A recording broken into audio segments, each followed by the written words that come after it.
Good morning my dear students, myself Bimal sir. और आज हम लोग पढ़ने वाले हैं डबल एंट्री सिस्टम। हालांकि हमने आपको इससे पहले rules of debit and credit बताया था, उसका हमने एक वीडियो पहले ही ऑलरेडी क्या कर दिया है, आपको पोस्ट कर दिया है।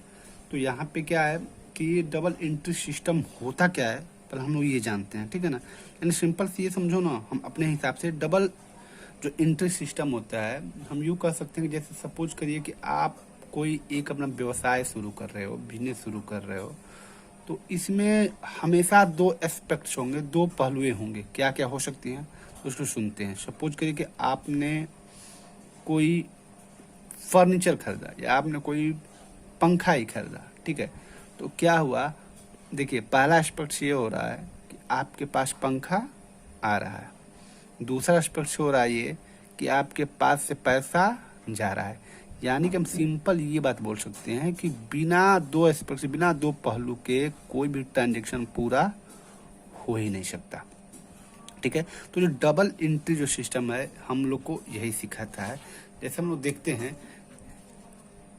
Accounting to this system every business transaction expects at least two account. कितने अकाउंट होते हैं?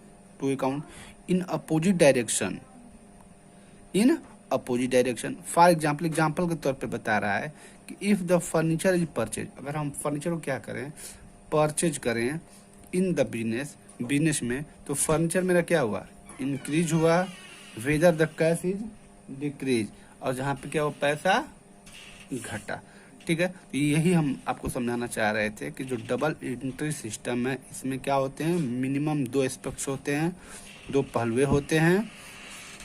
इसी को हम लोग डबल एंट्री सिस्टम कहते हैं सिंपली। अब इसके कुछ गुण दोष होते होंगे, ठीक है ना।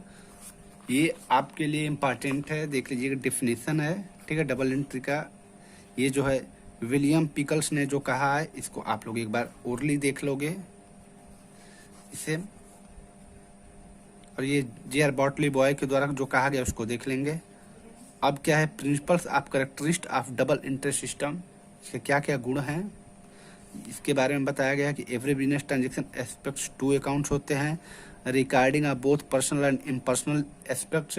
जी हाँ, अब आपको तो समझ में, आपको वही बोले हैं कि आपका पहले वीडियो जो बनाए हैं उसमें हमने आपको बताया था कौन पर्सनल है, कौन इम्पर्सनल है, कौन रियल है, कौन नॉमिनल है, ठीक है ना, कौन पर्सनल के अंतर्गत आर्टिफिशियल है, एक्चुअल है, रिप्रेजेंटेटिव है, ये सब हमने आपको पहले बताया है। लेकिन फिर एक बार देख लेते हैं, तो ये समझाता है फिर regarding is made accounting to certain specified rules, ये रूल्स को भी दर्शाता है। फिर क्या है, preparation of trial balance, trial balance तो हर चीज़ का बनता है, ठीक है। अब यहाँ पे जो हम लोग के लिए है वो देख लेते हैं, क्लासिफिकेशन ऑफ अकाउंट्स। अब देखिए आपको हमने बताया है, एक बार फिर आप देख लोगे बेटा, पर्सनल अकाउंट्स और ये इम्पर्सनल अकाउंट्स होता है। इम्पर्सनल के टू टाइप्स होते हैं, real accounts and nominal accounts, ठीक है ना। हालांकि यहाँ पे दिया, चलिए अब फिर हम आगे बढ़ते हैं। पर्सनल अकाउंट्स क्या होता है, तो पर्सनल अकाउंट्स को हम देख लेते हैं। जो पर्सनल जो अकाउंट्स मेरा होता है, तो the accounts which relate to individual, हमने आपको बताया था कि क्या होता है, ये इंडिविजुअल होता है, ये अकेला होता है, ठीक है ना, और किसी व्यक्ति विशेष के नाम पे होता है। जैसे मोहन का अकाउंट हुआ, या रामचंद्र का, या कृष्णचंद्र का है, या डीसीएम लिमिटेड, ये सब जो है क्या है, या बैंक अकाउंट हुआ, या कैपिटल अकाउंट हुआ, प्रोप्राइटर ड्राइंग, ये सब जो है ना पर्सनल अकाउंट के रूल्स होते हैं, ठीक है ना। ये पर्सनल अकाउंट के रूल हैं। अब पर्सनल अकाउंट्स में आते हैं क्या, अब पर्सनल अकाउंट्स में आता होगा, तो एक आता होगा एक्चुअल, ठीक है, दूसरा नेचुरल, तीसरा रिप्रेजेंटेटिव। अब उसमें कौन कौन से आते हैं वो इसमें हम लोग समझते हैं। जैसे एक इसका एक रूल्स होता है, हालांकि मैं आपको रूल भी बताया था कि रूल क्या होता है, पर्सनल अकाउंट का जो ये रूल है, रूल होता है कि डेबिट द रिसीवर, जो आपके पास आता है वो डेबिट होता है, और आपके पास से जो जाता है वो क्रेडिट होता है। ये आप याद कर लोगे, ठीक है ना। हालांकि हम लोग का मैक्सिमम जो है ट्रांजेक्शन जो है वो मॉडर्न पे ही करना है, ये ट्रेडिशनल मेथड है। लेकिन देख लेते हैं एग्जाम्पल के तौर पे, देखिए यहाँ लिखा है कि पेड 20,000 टू हरी, हरी को हमने क्या किया, 20,000 रुपया पेड किया। तो अब सिंपल सी बात, अब देखिए क्या हुआ होगा, पेड किए यानी आपके पास से क्या गया, कैश गया, ठीक है। हरी क्या है, हरी जो है, और हरी क्या है, हरी जो है आपका पर्सनल अकाउंट है। जी हाँ, हरी जब पर्सनल अकाउंट है तो पर्सनल अकाउंट का क्या फार्मूला है, तो देख लीजिए, डेबिट द रिसीवर। तो किसको प्राप्त हुआ पैसा, इन महाशय जी को प्राप्त हुआ। तो यानी कि यहाँ पे कर देंगे क्या कि हरी अकाउंट डीआर, हरी अकाउंट डीआर, और आपके पास से क्या गया, कैश गया टू कैश अकाउंट क्रेडिट। बात को समझिएगा, ये पर्सनल है और ये जो आपका है ये कैश। ऐसे समझाया जाए तो कैश क्या होता है, कैश जो है आपका रियल अकाउंट्स है। रियल अकाउंट्स का भी कुछ फार्मूला होता है, कुछ रूल्स होते हैं, लेकिन उसको हमें नहीं देखना है अभी। पेड 20,000 टू हरी, ठीक है, हरी पाया इसलिए उसको डेबिट किया गया, पैसा गया इसलिए उसको क्रेडिट किया गया। एग्जाम्पल दूसरा देख लेते हैं, एक और एग्जाम्पल, रिसीव ₹10,000 फ्रॉम मोहन। अब देखिए इसमें क्या हो रहा है कि रिसीव 10,000, किसके क्या आया, पैसा आया, क्या आया, रिसीव मतलब 10 रुपये आया, तो कैश अकाउंट डीआर कर दिया, ठीक है ना। टू कहाँ से आया, मोहन से आया, टू मोहन, मोहन क्या कर दिया हमने, क्रेडिट कर दिया, ठीक है। यानी कि ये होता है पर्सनल अकाउंट्स में।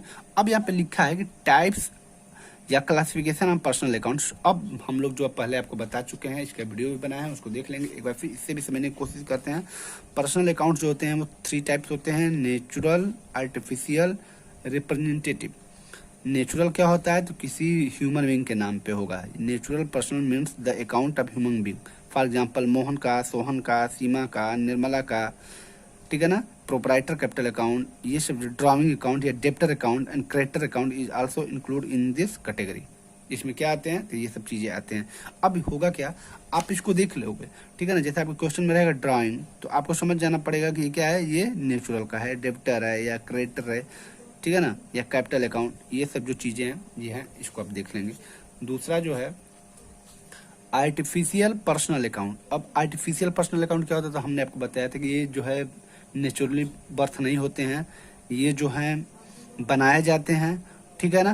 तो यानी these account don't have physical existence as human being but they work as personal account, लेकिन ये पर्सनल अकाउंट की तरह कार्य करते हैं। एग्जांपल के तौर पे फर्म का हो गया या लिमिटेड, जैसे बोलते हैं ना कि एक विजया बैंक हो गया या रिलायंस कंपनी हो गया या ब्रदर एंड सन्स कंपनी हो गया, ये यानी कि ये भी पर्सनल के अंतर्गत आते हैं। लेकिन होता क्या है कि इनका अपना एक फिजिकल एग्जिस्टेंस नहीं होता है, ठीक है ना, ये बनाए जाते हैं। These are treated as artificial, इसको हम लोग क्या बोलते हैं, आर्टिफिशियल बोलते हैं। अब यहाँ पे देखते हैं इसके भी कुछ होते होंगे रूल्स, ठीक है। और जो थर्ड है, थर्ड क्या बोलता है, थर्ड का representative personal account. Representative personal account आपको हमने बताया था, ये जो है हूबहू नामिनल की तरह होता है। नामिनल यानी कि सारे खर्चे, सारे इनकम्स वो क्या किया जाता है, इसमें लिया जाता है। बस अंतर ये होता है कि इसके पहले या बाद में प्रीफिक्स या सफिक्स का यूज होता है। जैसे मान रेंट, रेंट क्या है, आपने किसी को किराया दिया, वो खर्चा है। जी हाँ, बिल्कुल खर्चा है।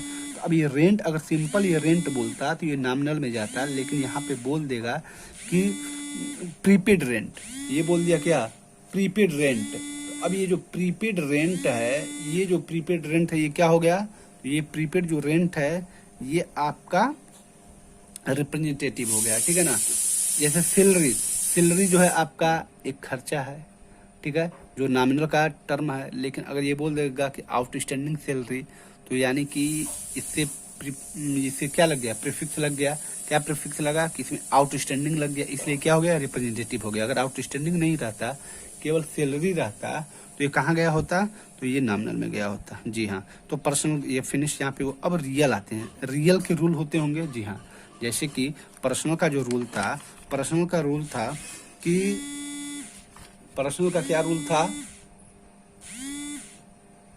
तो पर्सनल का मेरा रूल था कि debit the receiver and credit the giver, debit the receiver and credit the giver. उसी तरह रियल का भी कुछ रूल होता होगा, तो रियल देख लेते हैं। तो the account of all those things whose value can be measured in terms of money. मैंने आपको पहले बताया था, रियल में क्या होगा, जिस अमाउंट का, यानी जो ट्रांजेक्शन एसेट्स, यानी सिंपली ये बोल सकते हैं कि जितने भी दुनिया में एसेट्स होते हैं वो सभी रियल अकाउंट के अंतर्गत आते हैं, सिवाय किसके? बैंक के और डेटर के। बैंक और डेटर के सिवाय जितने भी एसेट्स होते हैं, वह एसेट जिसे हम टच कर सकें या नॉट टच कर सकें, ये सभी लोग कहाँ आते हैं? ये सभी जो है रियल अकाउंट्स में आते हैं। ठीक है, इसके रूल्स हैं। रूल्स क्या है तो देख लेते हैं कि डेबिट व्हाट कम्स, जो आता है उसको डेबिट करते हैं, एंड क्रेडिट व्हाट गोज, जो जाता है उसे क्रेडिट करते हैं। अब यहाँ पे एक एग्जांपल देख लिया जाए। जैसे एग्जांपल लिखा है कि if furniture for 10,000 has been purchased for cash, furniture account should. अब देखो, अब यहाँ पे सिंपल सी बात है कि आपने फर्नीचर खरीदा तो आपके पास क्या है? फर्नीचर को हमने डेबिट कर दिया, क्या आपके पास से गया है? To cash. यानी ये कहो ना कि सब चीज लगभग एक ही होता है, बस ये नाम है जो आपको याद करना है। बस सिंपल आप ये जानो, जो आपके पास आए डेबिट, जो आपके पास से जाए वो क्रेडिट। बस इसका एक सिंपल फार्मूला ये है, ये आपको याद करना है। ठीक है ना। अब रियल अकाउंट्स में अब देख लेते हैं, ये तो हम लोग के लिए समझाने के लिए पहले, हालांकि पहले से भी हम लोग जानते हैं कि जो रियल अकाउंट्स होते हैं वो दो प्रकार के हैं, एक टेंजिबल और एक इंटेंजिबल रियल अकाउंट्स।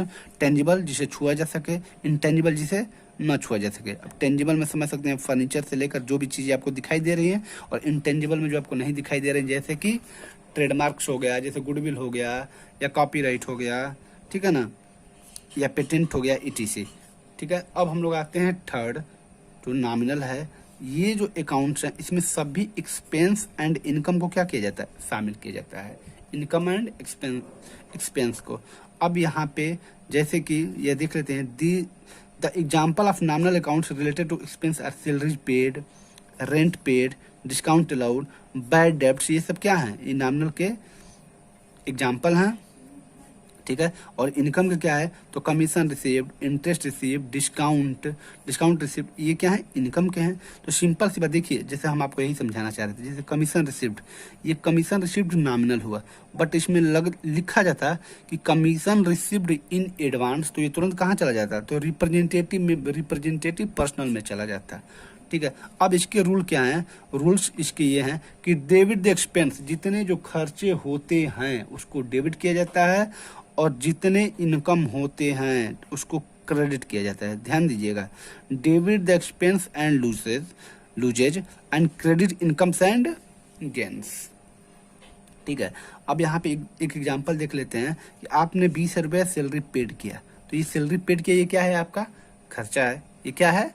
खर्चा है। आपके पास क्या आया होगा? आपने 20 रुपया दिया होगा, तब वो क्या मिला होगा? जी हाँ, किसी विशेष व्यक्ति का सैलरी आपने दे दिया, यानी कि वो एक जो मेरा टेंशन था वो हमने क्या कर दिया? दे दिया। तो यानी कि सैलरी आया, सैलरी को डेबिट कर दिया, यानी सैलरी ही ना खर्चा है। और क्या आपके पास से गया? कैश गया था। एक बार पूरा पढ़ लेते हैं, एक बार देख लेते हैं। paid 20,000 for salary. In this case, the two accounts being affected, salary account and cash account.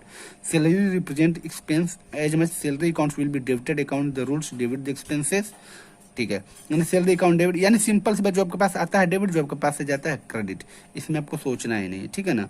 अब यही अगर पैसा आप रिसीव किए होते, पैसा आपने पाया, ठीक है, तो आप अगर कमीशन का पैसा पाया, ठीक है, तो आपके पास क्या आया? आपके पास पैसा आया, कैश आया, और आपके पास से क्या गया?